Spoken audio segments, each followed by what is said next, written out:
Well, I didn't think I was going to be making this video tonight. I thought the newest chapter was going to release a few days from now, but instead it came earlier than I anticipated, so great.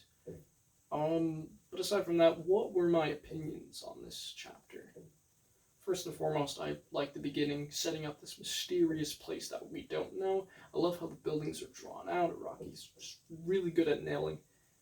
Actually, that's something I noticed. He's really good at nailing, like, introducing a mysterious setting, getting, like, it kind of reminds me, like, within part 6, how he introduced the prison, or areas within the prison. Kind of reminds me of that, and that's leading into my next point. We find out that this mysterious building is a prison. And guess who's at that prison? Mamezuku. Yes, you don't know how long I've been waiting to just get some updates on him. It's insane. I think every time I started this series of talking about each chapter, I've been always asking, where is Mamezuku? And finally he's here. It's extremely hype. It's amazing. Nevertheless, he's just chilling in a cell, pissing off his fellow inmate. It's all pretty interesting stuff, and he kind of pulls like a Jojo in part 3, like the beginning of part 3, where he brings stuff from the outside into his cell. I like that little homage that they did there. But yeah, he steals a cell phone, and he steals a knife. And he goes on, he's talking about like how it's weird. Everyone's using the word calamity now, which I feel like is a little bit strange. Like, especially Mamezuku. How is he? Why is he using the word calamity? I don't know. It just seems a little bit forced and strange, but whatever. I'll buy it. So he goes on talking about calamity and the head doctor, and the head doctor's literally stalking everybody. He's also, and yes, he's also at the prison outside, and Mamezuku really can't chase after him because, like Josuke, once he tries to get near the head doctor, even look at him, I believe, the shit just goes wrong. He even proves this to his fellow inmate when he doesn't believe him. His inmate calls him like a complete psychopath. It's really interesting. I know it's a little bit off topic, but I think they really nailed the dialogue on the inmate. It's obviously, this could be due to the fan translation, obviously, because these aren't officially translated, hopefully yet, right? Maybe one day they will be. But to the fan translators, really good job on nailing this very organic dialogue. I read words like asshat and all these interesting profanities that I don't know how you would be able to translate from Japanese, which just props to the translation team.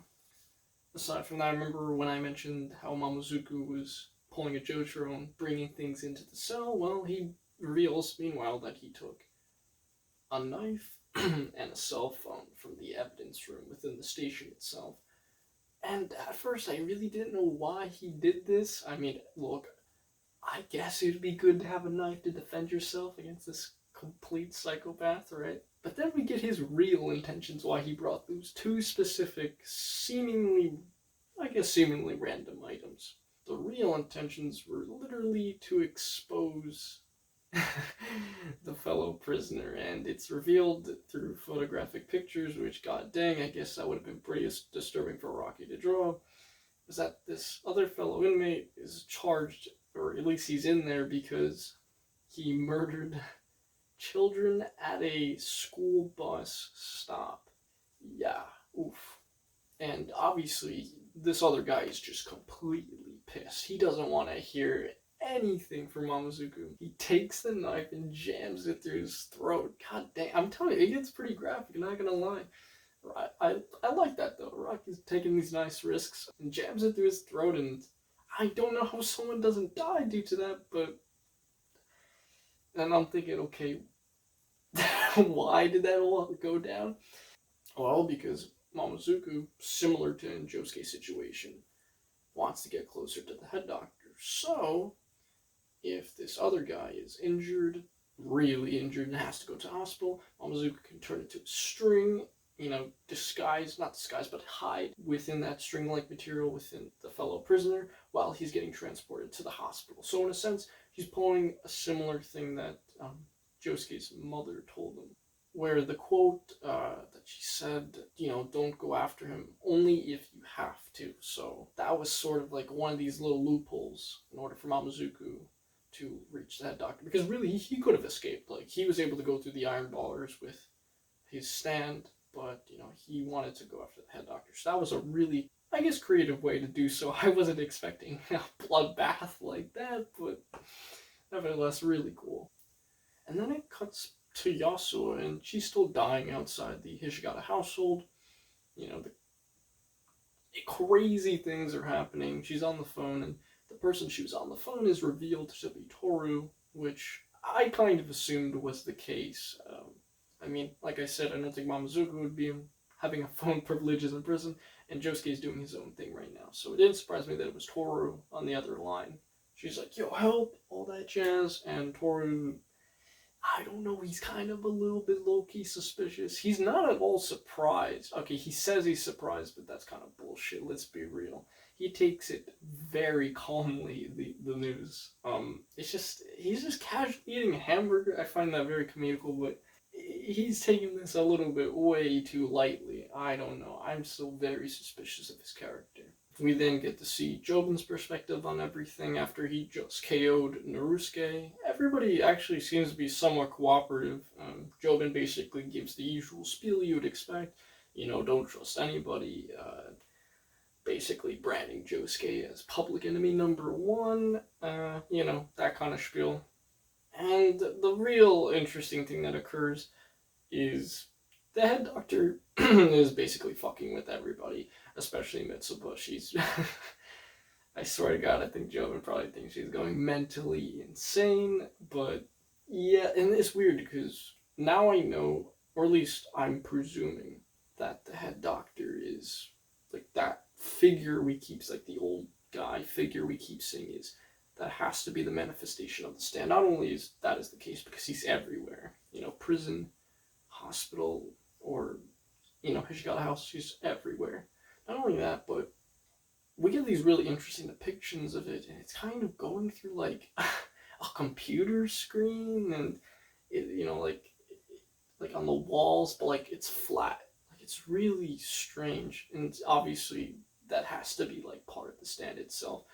But then that also contradicts the fact that very, very earlier, I think chapter 90, don't quote me on that, we got an early look at the stand, and it looks nothing like that. So maybe it's kind of a similar, it's like an extension of the stand, sort of like how Killer Queen has like sheer heart attack, and that obviously looks completely different from like Killer Queen's normal form. I have no idea, but I don't know, I thought those illustrations looked really cool. Yeah, Mitsuba's probably having like a panic attack right now, and I think Jobin at this point finally realizes, yeah, I could see the head doctor now. The head doctor kind of goes under like bed sheets, and then Jobin's about to attack, and then the chapter ends there, and yeah, it looks like Jobin's gonna get pretty screwed. So what did I think about things overall? It was a pretty terrific chapter. I feel like that's always the case with Araki, but a few things I really enjoyed. One, obviously, Mamezuku being back is just terrific. I've been waiting for this moment for a long time, so that's great. Second of all, I like the fact that, we got to see three perspectives in this case. Mamezuku, Yasuo, and Jobin's perspective. It kind of spices up the chapter, and we get all this crazy action happening at the same time, and it does speed up the story in a nice way. And thirdly, one thing that I'm really enjoying is how they're hyping up this quote-unquote calamity stand effect. It's just really interesting to see everybody's perspectives. They're all going to eventually collide into one main, linear plot. I just can't wait till that happens, and doing it in this way really does build up a lot of excitement. And obviously it keeps us very anxious for the next chapter. Anything else though? I guess I'll make a few predictions on what I think the next chapter is going to entail. One thing that I think that we've been waiting for quite some time is we're finally going to find out what is inside the package that Josuke sent. I feel like it's a little bit overdue, and the fact that we got some coverage of Mamezuku, it feels like that would be the next logical conclusion, because he is on his way to the hospital as well. I don't feel like we're going to be focusing on Jobin and everybody else, because they've been getting a fair amount of screen on time. And to be honest, I think I may have said this beforehand, I think Toru's probably the quote-unquote stand user of, I guess the stand name could be called Calamity, or the head doctor stand. I think Toru's definitely behind all this. And it certainly would add up, considering he does have ties with the quote-unquote head doctor, and he is taking everything very calmly. Oh, and another thing, I forgot to bring this up. Everyone seems to want the Rokakaka, which is really interesting. All these three perspectives, except Mamezuku, but Josuke wants it to heal his quote-unquote mother, and she kind of hinted at the fact that she wanted to use it on herself, to heal herself, and then obviously Jobin wants to use it, but he also insinuates that he's going to use it on Narusuke and Tsurugi, so that's kind of interesting as well. So I don't know if at like the very end of Jojolion there's going to be this big tug of war, or this big decision to make on who gets to eat the Rokakaka that's going to be grown somewhat soonish. Is there going to be a way to get multiple fruits out of that one yield? That's something that we'll have to find out a little bit later. And yeah, I think that kind of wraps up my thoughts and whatnot. I really don't have much else to say. Like I said, very hyped that Mamezuku made a grand return, and I can't wait to see his perspective as he goes to the hospital. And another thing that does concern me, this is aside from the plot, is, the recent outbreak of a specific virus. I don't know if that's going to affect Rocky's release schedule. So far, it doesn't seem that that's the case, which is great. But I don't know if this is going to change later down the line. But yeah, overall, a lot of interesting stuff is going to go down. Like I've been mentioning this whole time, we are near the climax of this entire part, and it is building up to be quite the momentous moment. Just so many things are going down at once. It's gonna be great.